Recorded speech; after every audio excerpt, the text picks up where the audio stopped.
Buenas noches, mi nombre es Beatriz Adriana Pérez Atilano, soy estudiante de la maestría en psicoterapia de la Universidad Unipac. En este momento estoy cursando la materia de modelos contemporáneos de intervención clínica y les voy a presentar un proyecto sobre el modelo cognitivo-conductual. Supongamos que es un día muy soleado y nos corresponde ir a hacer un trámite, por ejemplo, sacar la licencia de conducir. Pasamos ya mucho tiempo haciendo una fila y cuando nos corresponde pasar al turno, nos damos cuenta que nos falta un documento muy importante que es imprescindible para hacer el trámite. ¿Cómo reaccionaríamos? Tal vez molestos, enojados, frustrados, porque pues al darte cuenta que llegaste al final de la fila, pues no vas a poder hacer el trámite por falta de ese papel. Aquí hay dos opciones.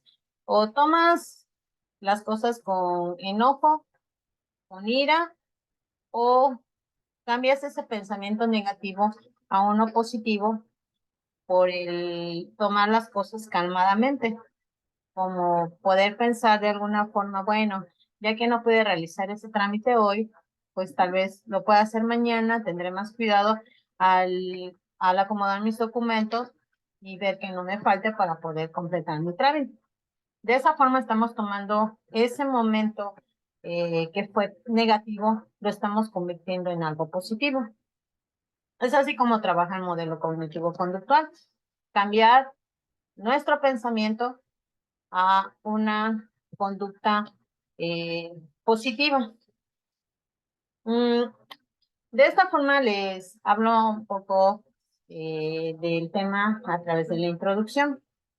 El modelo cognitivo-conductual es una corriente de la psicología que se enfoca en el estudio de los procesos mentales que influyen en el comportamiento humano. A través de este enfoque, las personas son capaces de cambiar su comportamiento en base a la modificación de sus pensamientos y emociones. Es decir, que el modelo cognitivo-conductual se enfoca precisamente en lo cognitivo, en el pensamiento, en los procesos mentales del individuo. De esta forma trata de cambiar ese pensamiento negativo a una conducta o un pensamiento positivo, ya que las personas o los individuos vemos de manera diferente, procesamos de manera diferente cada pensamiento. El modelo cognitivo conductual trata de entender la forma diferente de comportarse de cada individuo. El surgimiento del modelo cognitivo conductual se originó en los años 50 y 60. Esto es como respuesta a la perspectiva conductista de las emociones y del comportamiento humano. Sin embargo, esta se hereda del modelo conductista. Asimismo, los elementos más importantes que catalizaron su surgimiento fueron la filosofía griega, la socrática y la epicúrea. También uno de los hechos que tuvo mucho que ver para que surgiera esta terapia fue la publicación del libro de Ellis en 1962, que se llama Razón y Emoción en Psicoterapia, así como un artículo muy importante por parte de Beck, que era de Aaron Beck, que es el padre del modelo cognitivo-conductual. Este se llamaba Thinking and Depression. Eh, Asimismo, les voy a platicar de los pilares del modelo cognitivo-conductual. Estos son el condicionamiento clásico, el condicionamiento operante y el aprendizaje observacional. El condicionamiento clásico fue creado por Iván Pavlov, quien realizó un experimento, el cual consistía en hacer sonar una campanilla antes de alimentar a los perros. Es decir, que cuando oh, el, el perrito escuchaba el sonido de la campana, ellos empezaban a segregar saliva y con el solo de escuchar la campanilla sabían que ya era el momento de que iban a comer. Es así como Pablo concluyó que la reacción de los perros era el resultado del aprendizaje debido a los estímulos.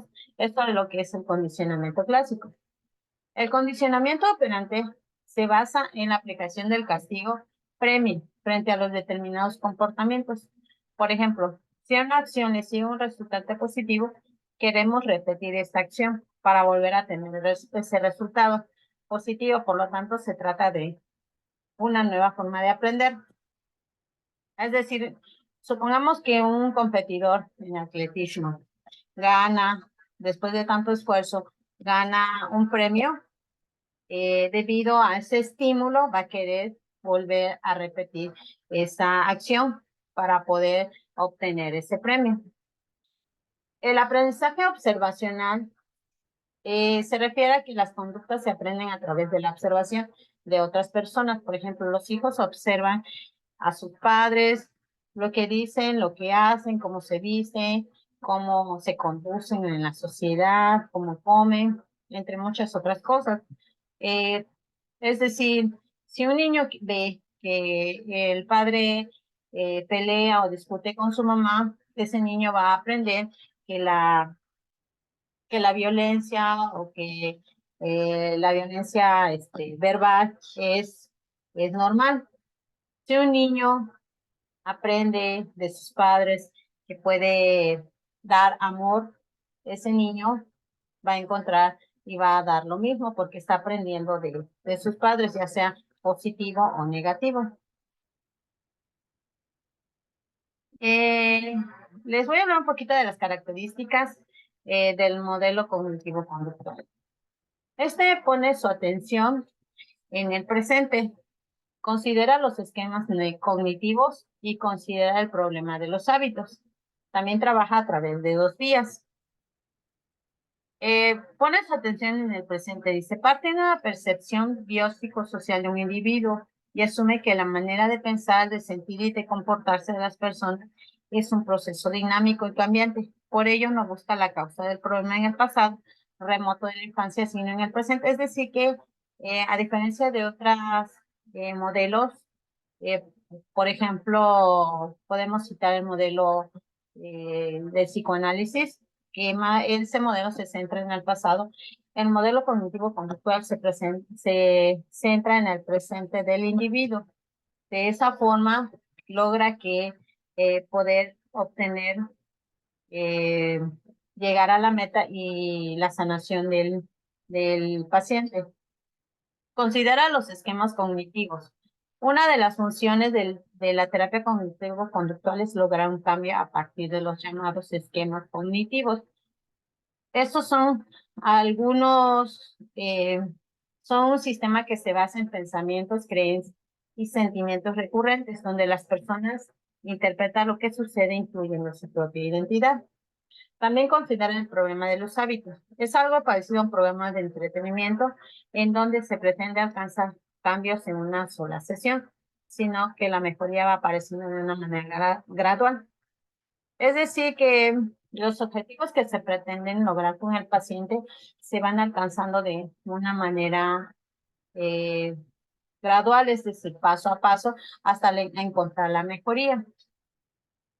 Trabaja a través de dos vías, que es la de las creencias y de la vía de la interacción con el mundo y con los demás. El paciente tiene que interactuar con el mundo para lograr un avance y obviamente su sanación.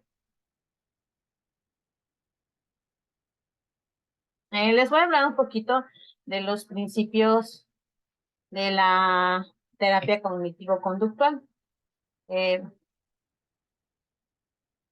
La terapia cognitivo-conductual se fundamenta en una formulación dinámica del paciente y sus problemas. Es decir, que para la terapia cognitivo-conductual es muy importante el paciente, tanto que se centra en sus pensamientos, en sus emociones, en lo que siente, se preocupa por investigar, adentrarse cuál es el verdadero problema del paciente. También el segundo principio es que la terapia cognitivo-conductual requiere de una sólida alianza terapéutica. Es decir, conocemos perfectamente lo que es la terapia cognitivo, la alianza terapéutica, que en este caso es que el paciente terapeuta lleguen a tener esa confianza, lleguen a tener de alguna manera que el paciente se sienta cómodo, se sienta confiado de poder abrirse, que sienta que el terapeuta eh, puede ayudarlo a través de la confianza. También la terapia cognitivo-conductual enfatiza la colaboración y la participación activa. Es decir, eh, que requiere mucho que el paciente eh, participe en todo y que esté muy dispuesto para poder lograr el cambio en lo que necesita sanar. Es orientada hacia los objetivos y centrado en problemas determinados. Es decir, que tiene que encontrar el meollo del asunto, el problema del paciente a través de la observación, a través del análisis de sus pensamientos, de sus emociones y de lo que siente el paciente. También inicialmente destaca solamente el presente. Es lo mismo. La terapia cognitivo-conductual se centra en el presente. También es educativa.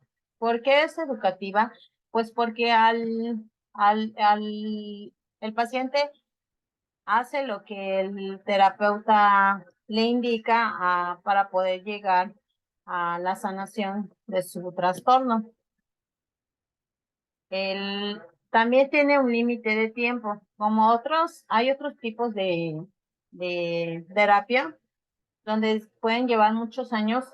La terapia cognitivo-conductual en sí solo es un tiempo límite muy corto en el que el paciente puede lograr obtener la sanación de su trastorno. Las sesiones son estructuradas, es decir, que la terapia cognitivo-conductual lleva un orden y una jerarquización para poder llegar a la sanación total del paciente. Enseña a los pacientes a identificar lo que piensan. Y como último principio, utiliza una variedad de técnicas para modificar el pensamiento, el estado de ánimo y la conducta del paciente. Les voy a hablar un poquito de algunas técnicas de la terapia cognitivo-conductual. Una de ellas es la técnica de exposición. Estas son empleadas especialmente en casos de fobias, trastornos de ansiedad, control de impulsos y consiste en confrontar al paciente al estímulo temido o el que le genera ansiedad. De esta forma hace que se reduzca y así poder cambiar su conducta. Por ejemplo, el niño que le tiene fobia al payaso, pues se va a tratar de confrontar, el terapeuta lo confrontará para que logre dejar de tener esa fobia para el payaso. Técnica de sensibilización sistemática. Es semejante al de la exposición, ya que en él se establece también una jerarquía de estímulos ansiógenos a los que el paciente se expone. La diferencia es que el paciente ha sido previamente entrenado. En este caso, pues, el paciente ya sabe cómo va a actuar el terapeuta. Está previamente avisado y pues con eso, pues para tratar de llegar a que el paciente sane. Como en este caso que ponemos al niño que le tiene miedo a la oscuridad, se va a tratar de confrontar para que el niño pierda ese miedo pero a través de que está avisado con anticipación. Técnica de la flecha ascendente. Esta técnica se basa en la modificación de los trastornos psíquicos del paciente. Identificando los patrones del pensamiento del paciente se consigue a través de una serie de preguntas que busca explorar el porqué de cada respuesta, que se da ante temas que resulten significativos para el paciente. Es un juego de preguntas y respuestas. De esa forma, el terapeuta logra eh, eh, hacer que el paciente se cuestione del por qué está sintiendo ese, ese sentimiento o esa emoción. De esa forma poder salir del problema en el que se encuentra. Y por último les voy a hablar de la técnica de modelado. En esta técnica un individuo realiza una conducta o interactúa en una situación con el objetivo de que el paciente observe y aprenda una manera de actuar de manera concreta. De esta forma se vuelve capaz de imitarlo. Se busca que el observador modifique su conducta o pensamiento y dotarle de herramientas para afrontar determinadas situaciones, como por ejemplo, una persona que tiene fobia a la muchedumbre o a las muchas personas. Eh, el terapeuta puede eh, hacer una reunión, organizar una reunión con amigos, grabarse y de esa forma convivir, luego mostrar ese video al paciente y que él observe que realmente el convivir con otras personas es bueno, es sano, y de esa manera, a través de la observación, el paciente está aprendiendo y puede cambiar esa conducta negativa a positiva. Eh, Como conclusión, el modelo cognitivo-conductual ayuda al paciente a tomar conciencia de pensamientos imprecisos o negativos. Esto es que al cambiar los pensamientos y emociones de una persona también se puede cambiar su comportamiento. Volvemos a repetir. Es muy buena para poder cambiar las conductas negativas a positivas. La terapia cognitivo-conductual es efectiva en personas con trastornos de salud mental como la ansiedad, como los trastornos alimenticios, el estrés, la depresión, la fobia, el trastorno obsesivo compulsivo, las adicciones, personas que están pasando por duelos, personas que han tenido accidentes, que tienen faltas de algún miembro o personas que tienen alguna enfermedad terminal. Esta terapia puede ser útil para cualquier persona, aún incluso para las personas que presentan estrés con el vivir diario. Es muy efectiva porque aprende a sobrellevar más calmadamente la situación en el mundo en que vivimos a diario. Y con esto, pues, concluimos esta presentación. Espero que haya sido de su agrado y tanto como a mí me agradó poder hacerla. Les agradezco mucho.